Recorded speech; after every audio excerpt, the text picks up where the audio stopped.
Assalamualaikum warahmatullahi wabarakatuh. Perkenalkan, nama saya Nur Apipah.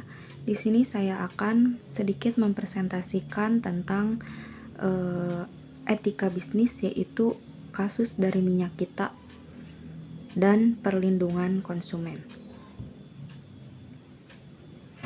Kasus minyak kita dengan takaran 750 mili yang dijual sebagai 1 liter baru-baru ini adalah contoh nyata pelanggaran etika bisnis. Hari ini kita akan bedah etika apa yang dilanggar, apa yang boleh atau tidak boleh dilakukan, serta peran konsumen dan pemerintahan.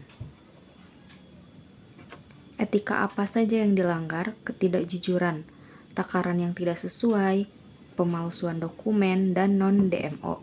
Lalu ketidakadilan, konsumen rugi finansial, kompetisi tidak sehat, pelanggaran hak konsumen, informasi salah, produk tidak berizin dan tidak aman, ilegal dan tidak bertanggung jawab, tidak ada izin edar ataupun SNI kadaluarsa. Ini bukan sekedar kesalahan teknis, tapi pelanggaran prinsip etika bisnis mendasar tentang kejujuran, keadilan, dan tanggung jawab. Apa yang boleh dan tidak boleh dilakukan produsen?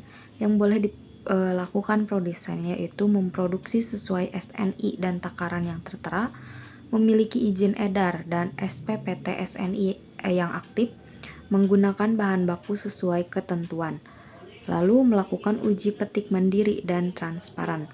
Yang tidak boleh dilakukan adalah mengurangi takaran atau dosis, memalsukan izin atau rekomendasi, mengedarkan produk tanpa izin, dan mengulangi pelanggaran setelah pernah dihukum.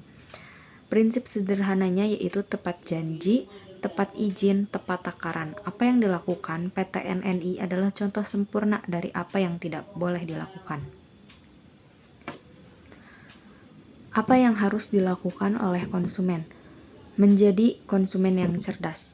Cek label, takaran, dan izin edar. Melapor. Laporkan temuan ke YLKRI, BPOM, atau Kementerian Perdagangan. Lalu bersatu, kerugian kecil per orang tapi besar secara kolektif, minta ganti rugi. Lalu boikot cerdas. Hentikan sementara pembelian merek yang terbukti curang. Jangan diam setelah liter yang kurang adalah uang Anda yang hilang.